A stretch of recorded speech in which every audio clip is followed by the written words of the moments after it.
A gente está falando sobre capacitação de Deus. E quando a gente fala de capacitação de Deus, a gente tem falado bastante sobre a questão do antifrágil, de todo o processo de entender que eu sou capacitado por Deus, mas eu não recebo superpoderes para enfrentar as situações. Eu sou capacitado por Deus na minha fragilidade, na minha dificuldade, e nesse processo Deus está trabalhando com cada um de nós.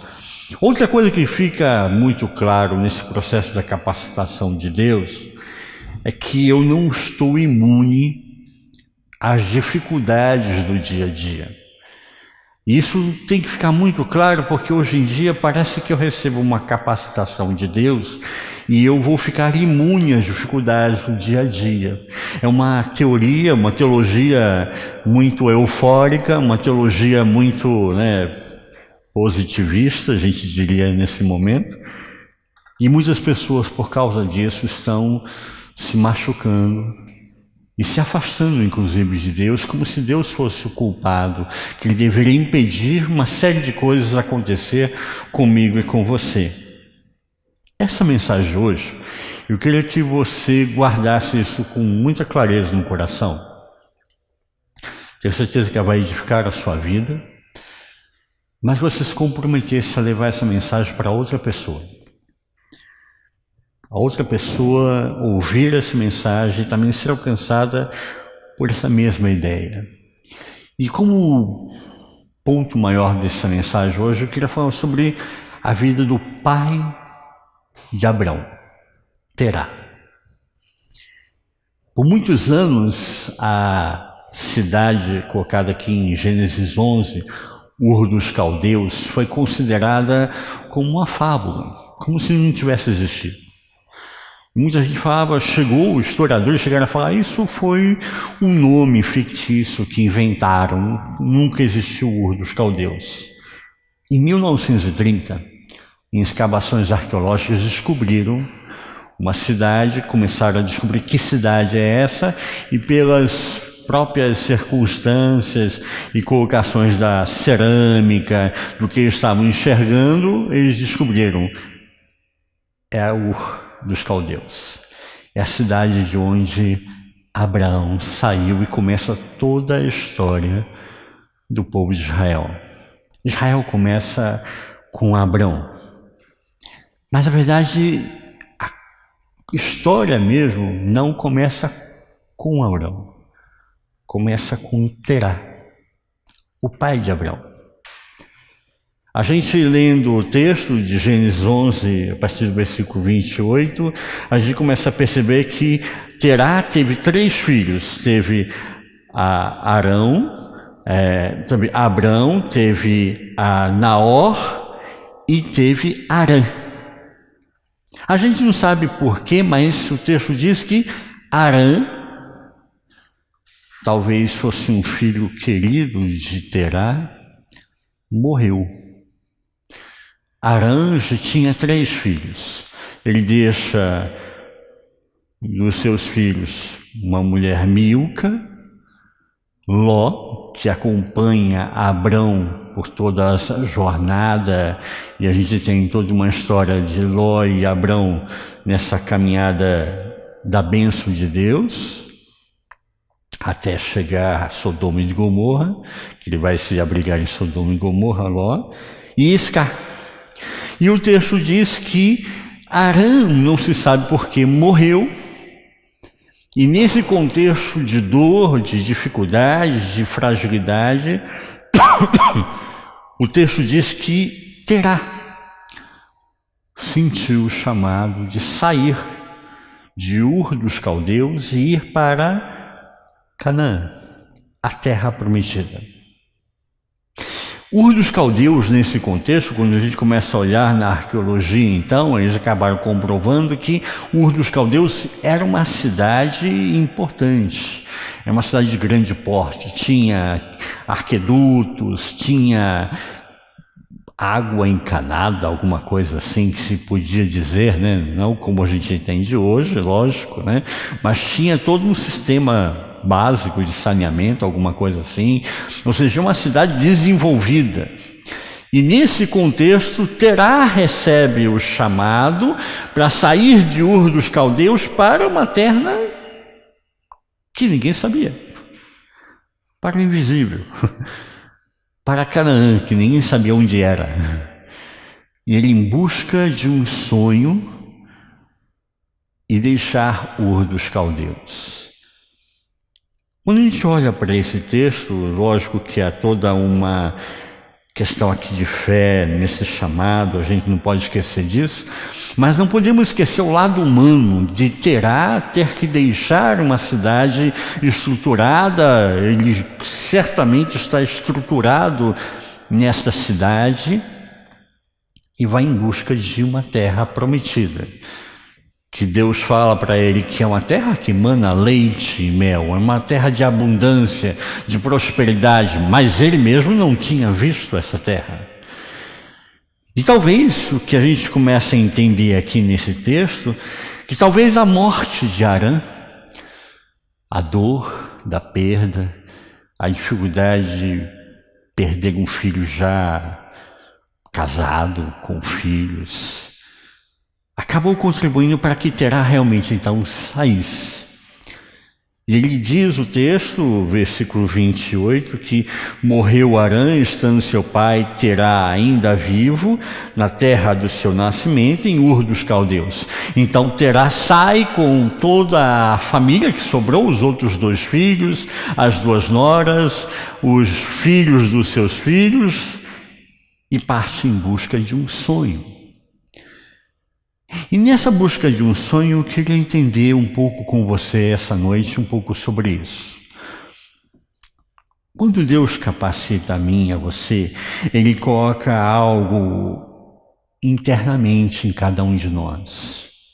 É uma coisa de fórum íntimo, é uma ação de Deus pessoal, porque nós temos um Deus que é pessoal, um Deus que Ele age no coletivo, age na comunidade, age em toda uma nação, age em toda uma história, mas não é porque Ele age no coletivo, Ele deixa de agir no individual, no pessoal. E aqui nós vemos um chamado, algo que mexe com Terá, e Terá então, movido por esse sonho, abandona Ur dos Caldeus, vai em busca da promessa, vai em busca daquilo que era o projeto de Deus, vai em busca daquilo que Deus havia movimentado ao seu coração. Mas no meio do caminho, no trajeto do seu sonho, diz que Terá parou. Se você acompanha comigo, versículo 31, diz: tomou Terá a Abrão, seu filho, e a Ló, filho de Arã, filho de seu filho, e Sarai, sua nora, mulher de seu filho Abrão, e saiu com eles de Ur dos Caldeus para ir à terra de Canaã, e vieram até Arã, e habitaram ali. Terá parou no meio do caminho. Terá tem coragem de abandonar uma terra que lhe dava subsistência, protegia, tinha uma estrutura boa, estava organizado, larga Ur dos Caldeus, vai em direção a uma terra que ele não viu ainda, que ele tem uma promessa em Deus, é um chamado, é uma capacitação que nós estamos falando aqui, mas no meio desse trajeto entre Ur dos Caldeus e Canaã, no meio do trajeto ele encontra Arã. Arã é uma cidade que tem o mesmo nome do seu filho que morreu. O texto diz que Terá vai e para em Arã. O que seria natural nesse momento, lógico, é um grupo que está viajando, um grupo pequeno, parar em Arã, se reabastecer, se municiar, se organizar e seguir viagem novamente. Mas não é isso que Terá faz. Terá para no meio do caminho e fica em Arã. E eu queria falar sobre entre o sonho que Deus coloca no meu e no seu coração e o cumprimento dessa promessa, daquilo que Ele nos capacitou a chegarmos àquele objetivo, existem obstáculos, existem desafios. E muitas vezes os desafios, obstáculos que eu e você vamos enfrentar podem ser externos, podem ser circunstanciais, podem ser circunstâncias palpáveis, ou muito mais, podem ser coisas de fora íntimo. E é interessante aqui que no meio do trajeto ele encontra uma cidade que tinha o nome do seu filho que morreu, Harã. Seria destino? Alguns que acreditam em destino falam assim, seria destino dele? Encontrar a cidade com o mesmo nome do seu filho querido que morreu?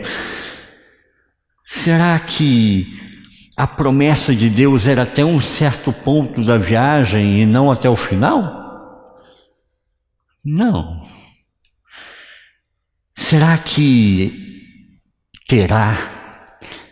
teria que enfrentar algo que não estava resolvido no seu coração, que é a morte de um filho? Será que deveria trabalhar isso melhor? Aqueles que nós estamos numa igreja reformada, né? Será que não era predestinado a chegar na terra prometida? Também não. Faria parte do plano de Deus deixar sair de casa, abandonar uma estrutura em Ur dos Caldeus e não chegar a Canaã, ficar na metade do caminho em Harã? Também não. Mas acontece que nós somos humanos e nós acabamos cedendo diante de algumas circunstâncias e obstáculos. E o que pegou Terá aqui foi justamente algo que não estava resolvido no seu coração, que era a morte de um filho. A psicologia fala hoje sobre o luto. E se você não trabalhar corretamente o luto, isso pode trazer consequências físicas, doenças para mim e para você, porque não trabalhamos corretamente o luto. No Brasil tem uma pesquisa pioneira, fantástica, de que pessoas que não trabalharam o luto, que deve ser feito em 2 anos, se eu vencer o luto em menos de 2 anos, alguma coisa está errada. Eu não tinha tanta proximidade com essa pessoa. Se eu tardar mais do que 2 anos para vencer a questão do luto, existe outra coisa, ou seja, eu não consegui me desvencilhar das dores de alma. E existe uma pesquisa no Brasil que pessoas que não se desvencilharam de dores de alma, dores do luto, adquirem diabetes. Parece uma coisa impensável. O que tem a ver o luto com uma doença física que é a diabetes? Mas nós somos formados como um reloginho, corpo, alma e espírito. Terá mostra aqui para mim e para você que algo no luto não estava resolvido. E ele chega a Harã e ele não tem forças agora, humanamente falando, para superar essa dificuldade, sair de Harã.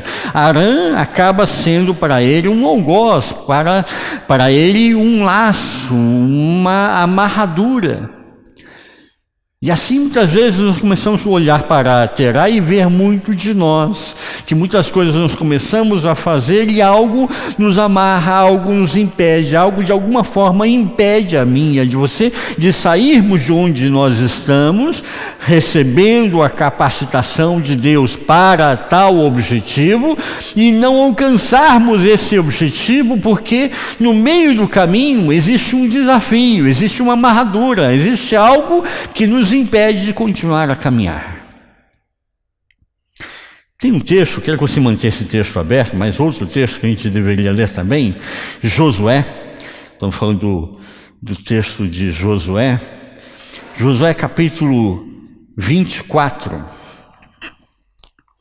Josué 24. nos fala de uma coisa muito interessante.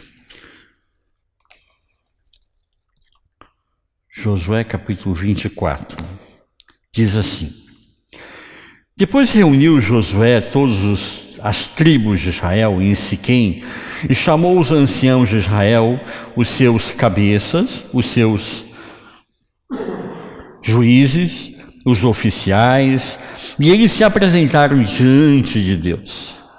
Então Josué disse a todo o povo: Assim diz o Senhor, Deus de Israel: Antigamente vossos pais, Terá, o pai de Abraão, Terá, pai de Abrão e de Naor, habitaram da além do Eufrates e serviram a outros deuses. Eu queria ficar só com esse texto aqui. E serviram a outros deuses. Junto com essa questão que a gente fala desse reloginho, que existem áreas do nosso emocional, da nossa psique, que não trabalhadas, não resolvidas, isso passa a ser um obstáculo, um processo proibitivo, impossibilitador de eu continuar a caminhada, porque algo não está resolvido aqui na minha psique, no meu emocional. O texto de Josué fala que Terá tinha outros deuses. Quando Terá mais precisou de forças para superar onde ele tinha saído, de Ur dos Caldeus, a perda do seu filho, e se defronta com Arã, que é justamente a cidade que lembra o seu filho que morreu, ele agora precisava de uma graça, de uma coerência e de uma força sobrenatural de Deus para superar isso. Mas ele se espelha nesse Deus totalmente? Não. Terá tinha outros deuses, diz Josué capítulo 24. Esses outros deuses não foram capazes de fortalecer a Terá o suficiente para abandonar esse processo e enterrar o seu filho, superar a dor da perda, superar a sua depressão, superar a sua dificuldade, a sua fragilidade, a sua angústia, a sua limitação, superar tudo isso e espelhado em Deus, confiando em Deus, realmente depositando a sua fé em Deus, um Deus que o chamou, e quem Deus chama, ele capacita, confiar nessa capacitação para seguir viagem até Canaã. Mas a multiplicidade dos deuses não foram suficientes para ajudar a Terá nesse processo. Então, além do processo emocional, aqui nós podemos dizer que um segundo fator que contribuiu para impedir Terá de seguir a sua jornada foi a religiosidade. As pessoas hoje já estão colocando e depositando a sua fé em diversas coisas. Quando a gente fala do não crente, gente, é fácil falar de quem está fora da igreja. Porque creu em tal Deus, creu em tal religião, creu em tal amuleto, creu em tal situação, mas nós estamos falando aqui de Terá, e Terá recebeu um chamado do Deus de Israel, de Javé. Nós estamos falando de gente que está dentro da igreja e mesmo assim não conseguiu se libertar de algumas coisas do passado, não conseguiu se alimentar de algumas religiosidades. É possível eu estar numa igreja e ainda assim estar preso a algumas religiosidades? É possível, Terá nos mostra isso. Que existem pessoas que estão confiando em pastores, estão confiando no apóstolo, estão confiando em tal igreja, estão confiando em tal situação, e essa pessoa, se ela botar a mão sobre a minha cabeça, a minha vida vai mudar, enquanto que ela deveria crer no Deus que deu autoridade a essa pessoa para colocar a mão sobre a sua cabeça, não na pessoa. Terá mostra aqui para mim e para você que nós temos que tomar cuidado com os laços de alma, tomarmos cuidado com a religiosidade que pode estar bem presente, embora estejamos dentro da igreja. Mas um terceiro fator que eu queria levantar aqui nesse momento, importante também, diz que o versículo 32 do capítulo 11 de Gênesis diz: E foram os dias de Terá 205 anos, e morreu Terá em Harã. Terá não conseguiu mais sair de Harã. Não conseguiu mais sair daquela situação que o aprisionou, que o enclausurou. Ele não conseguia mais ter forças para sair disso e continuar a sua jornada até Canaã. 205 anos não foram suficientes para ajudar a Terá a sair desse contexto aprisionador e ir em direção a Canaã. E pior, o texto diz que a família de Terá ficou em Harã. O terceiro fator aqui é, além do desafio, além do obstáculo, além da religiosidade, que podem ser fatores impossibilitativos para que eu possa seguir o meu projeto, seguir adiante, muitas vezes eu posso perder a esperança e me identificar com aquele que perdeu a esperança também. Então eu perco a minha esperança, a pouca esperança que eu tinha, porque a minha esperança estava espelhada em outra pessoa. E se essa outra pessoa perdeu a esperança, logicamente eu também perco a minha esperança, porque a minha esperança está linkada, está de alguma forma trabalhada em cima da esperança de outra pessoa. Quando Terá perdeu a esperança e ficou em Harã, Abrão e toda a família perdeu a esperança também, se identificou com o processo de Terá e permanecem em Harã. E ficam debaixo de uma sina, como se fosse um destino, como se fosse uma sina. Deus julgou que essa família não vai mais sair de Harã, e Harã vai ficar, nunca mais chegar à terra prometida. E há pessoas que dentro desse processo, que é um processo cada vez mais pesado e vai trazendo pesos e penas para a pessoa que está vivendo esse contexto, ela começa a achar que ela não é digna de chegar a Canaã. Não, essa promessa não é para mim, é para outra pessoa. Eu não sou digno de ter essa libertação. Eu não tenho possibilidade de alcançar essa terra prometida, porque é uma terra que mana leite e mel, é para outra pessoa, não é mais para mim. Resultado, nós vemos pessoas dentro de igrejas, dentro de contextos religiosos, presas, amarguradas e potencializadas essa amargura, porque eu perdi a esperança e me identifico com a desesperança de outras pessoas. E é nesse contexto, então, que nós vemos o chamado de Abrão. Gênesis 12 diz: ora, disse o Senhor a Abrão, sai da tua terra, da tua parentela e da casa do teu pai, e vai para a terra que eu te mostrarei. Deus conhece a mim e a você, não pela roupa que eu e você estamos vivenciando, utilizando, não o contexto que eu e você estamos inseridos. Deus conhece a mim e a você no nosso interior. E se a gente já tinha uma admiração pelo chamado de Abrão, de largar tudo para trás e seguir em direção à terra prometida, uma terra que mana leite e mel, uma terra de prosperidade, mas uma terra que um Deus invisível, não é um Deus de carne e osso que aparece para ele e fala: olha aqui, está aqui, eu estou mostrando a foto, aqui o meu iPhone, está aqui a foto da terra prometida e você vai conseguir conquistar essa terra. Não. Deus dá a ele uma promessa. E ele diz: sai da casa do teu pai, da tua parentela, e vai para uma terra prometida que eu tenho para você e para a sua família. E Abraão então se levanta e ele acredita na promessa.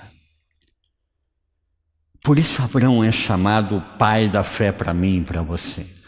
porque ele leva a mim e a você a entendermos que há momentos da nossa vida que não vão ser as circunstâncias, não vai ser a razão, não vai ser um fórum íntimo que vai dizer assim, olha, é agora que você vai, mas é acreditar na promessa. Então, Abraão larga a casa de seu pai, a dor de Terá, a sina de vivenciar um contexto de perda, de luto, de angústia, de depressão, de falta em todos os sentidos, e larga tudo isso, sai da casa do seu pai, significa largar tudo isso, quebrar esse grilhão, quebrar essa corrente, desatar essa amarradura e dizer, não, eu vou largar isso e vou em direção à promessa que Deus me deu. E falando de promessa, a gente agora pode começar a entender o contexto e o que se passa no coração de Abrão. Vamos aqui de Abrão ainda, antes de ser Abraão, né? Abrão ainda. E com certeza no coração de Abrão deve ter passado, o meu pai largou Ur dos Caldeus em busca de uma promessa.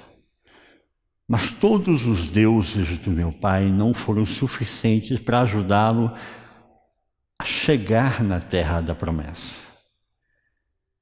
E agora um Deus invisível diz para mim, sai da casa do teu pai e vai para a terra que eu prometi para você. Nesse contexto, o chamado de Abraão se intensifica, se torna ainda maior nesse processo.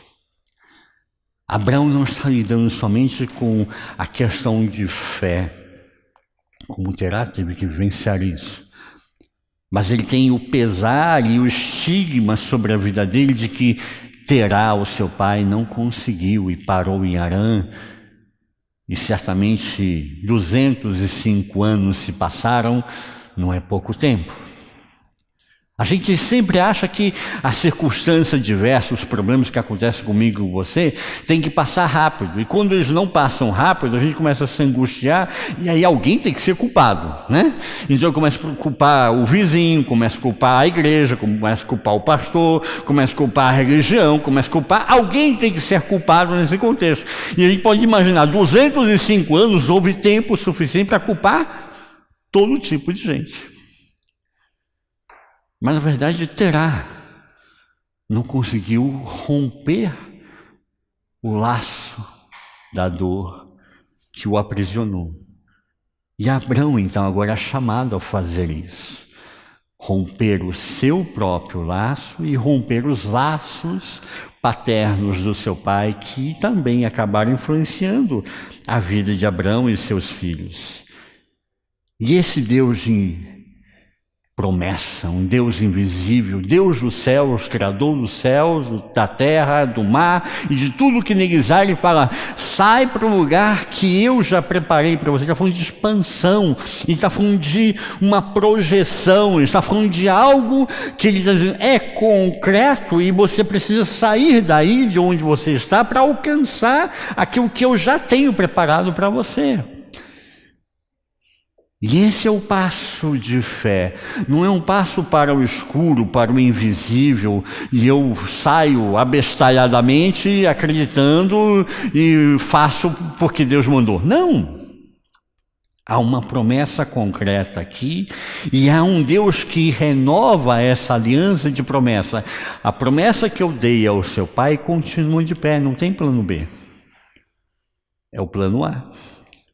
Continua sendo o plano A. Continua sendo essa a visão de Deus para mim e para você. Esse texto fala comigo e com você, mostrando a mim e a você que mesmo em meio a esse processo do sonho até alcançar a promessa e mesmo enfrentando os desafios, Deus continua renovando comigo e com você a promessa. E quando eu entendo que essa promessa está de pé, essa promessa é libertadora. Ela me liberta, ela me capacita, me fortalece para superar o passado e enfrentar um novo futuro. Eu estou lendo sobre a biografia de Einstein. E é interessante porque Einstein chega um momento da vida dele que ele, lógico, todo o contexto do militarismo, da Segunda Guerra Mundial se preparando, o nazismo, todo aquele contexto, e Einstein resolve, decide que ele nega que ele é judeu. Ele rechaça ao judaísmo, porque ele vê algumas coisas dentro do judaísmo que estão se montando e remontando essa visão militarista, essa visão hierarquizante, uma visão proibitiva. E ele diz: eu não acredito em Deus assim. E junto com negar o judaísmo, ele escreve uma carta renegando a nacionalidade alemã. E Einstein descobre a Suíça. E vem para a Suíça estudar. E ele passa anos aqui na Suíça, como todo imigrante, pedindo a nacionalização, ou seja, o permisso para trabalhar e morar na Suíça e viver na Suíça. E é interessante esse processo que, em muitos momentos, Einstein está quase sem nada para o que se agarrar, porque ele negou o judaísmo, negou a nacionalidade alemã, ou seja, ele está sem pátria, ele é apátria, né? Mas ele acredita que vai sair a nacionalidade de Suíça para ele. E vão permitir que ele continue, então, trabalhando, estudando. Mas ele fica 4 anos desempregado na Suíça. Eu fico imaginando os contextos que a gente vivencia, né? Desempregado na Suíça, tendo que superar as dificuldades de hoje. Parece que a história se repete, né? Ele fica 4 anos, ele dá aula particular, ele faz uma série de coisas tentando sobreviver na Suíça. E durante esses 4 anos ele confia que vai sair um emprego para ele. E ele tem um primo, parece a história, que está tentando ajudá-lo e dar para ele um emprego. Mas para ter esse emprego ele precisa ter a nacionalidade suíça. Porque ele vai ser quase como que um funcionário público. Ele vai trabalhar com a questão de autenticar as invenções, dar aquela coisa, né, de patente, né? E ele vai trabalhar com isso, mas para ele trabalhar nesse órgão, nessa função, ele já precisa ter a nacionalidade suíça. Para ter a nacionalidade suíça, ele precisa ter um emprego. Então parece que, né, uma coisa puxa a outra, amarra a outra, impede a outra. E são nesses momentos por isso que eu citei Einstein, que nós precisamos ter esperança. É a esperança que vai movimentar em mim e você, e vai ser o campo fértil para que a minha fé se torne uma fé concreta, se transforme em algo palpável e concreto, que eu possa enfrentar a dificuldade e ver o futuro, não mais com os meus olhos humanos, mas uma visão de fé. E é interessante porque Einstein, já à beira da loucura, não sei o que eu vou fazer daqui por diante, né? Ele escreve algumas noites que ele, com seus amigos, criou um tipo de um clube de ciência, um clube santo, né? E eles comiam salsicha, queijo gruyère e pão à noite. Era a janta dele. E quando em quando tinha uma sopinha, né? E é interessante porque nesse contexto é que se produz a esperança.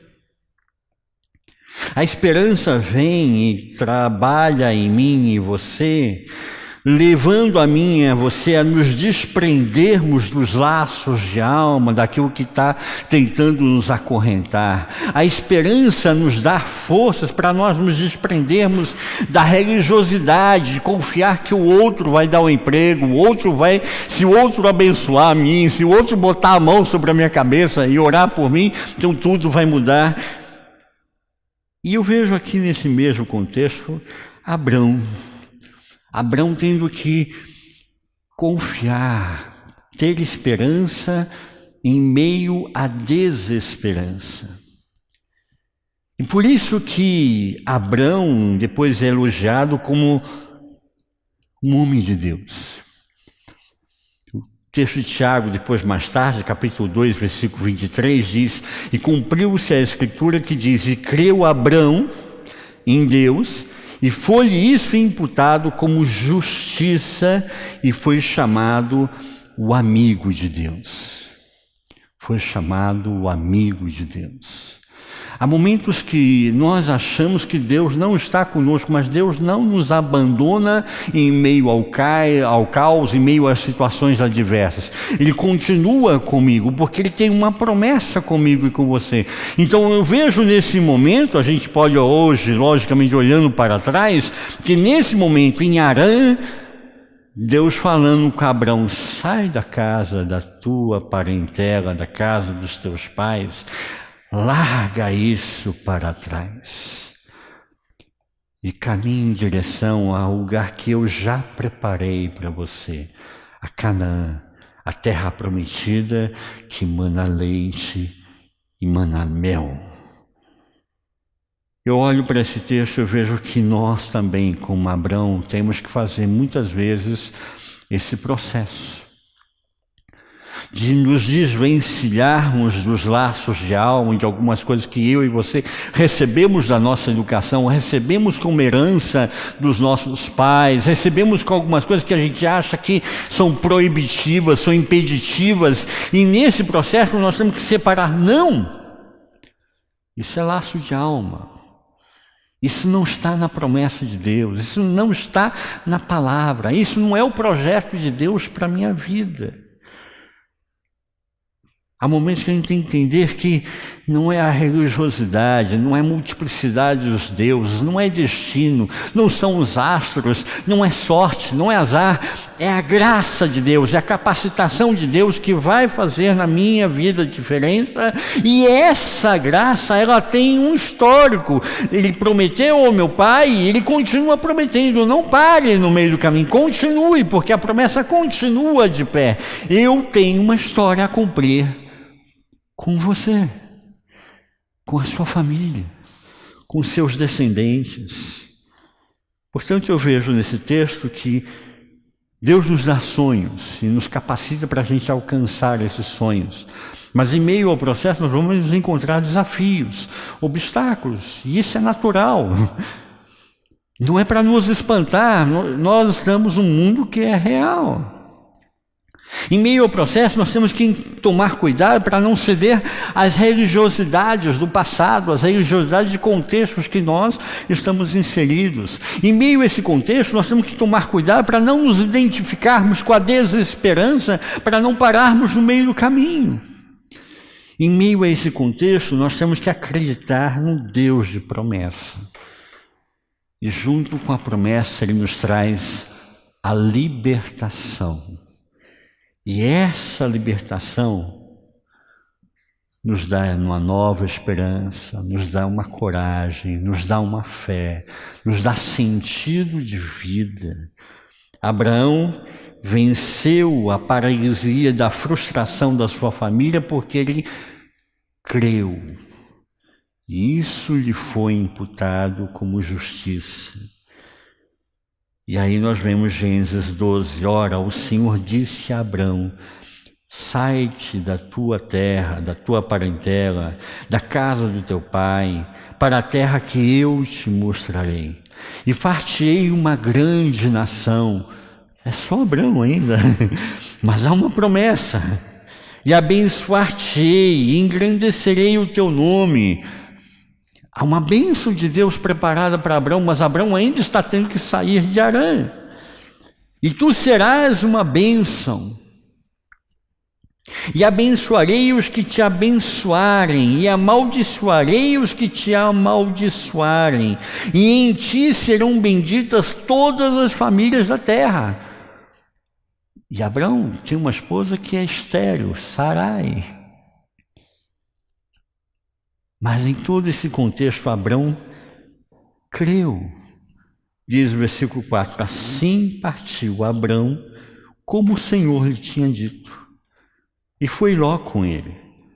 E era Abrão, da idade de 75 anos, quando saiu de Harã. Nunca é tarde para confiar na promessa de Deus. Nunca é tarde para acreditarmos e seguirmos aquilo que Deus já preparou para mim e para você. Eu queria que você guardasse essa mensagem dessa noite e entendesse que Deus tem uma promessa comigo e com você. E não são as circunstâncias que estão dizendo para mim que essa promessa vai se cumprir ou não. Provavelmente as circunstâncias vão dizer para mim e para você que ela não vai se cumprir. Mas eu não creio em circunstâncias. Eu creio no Deus de promessa. E eu quero convidar você a fazer como Abrão, crer na promessa e ser liberto por essa promessa em Cristo Jesus.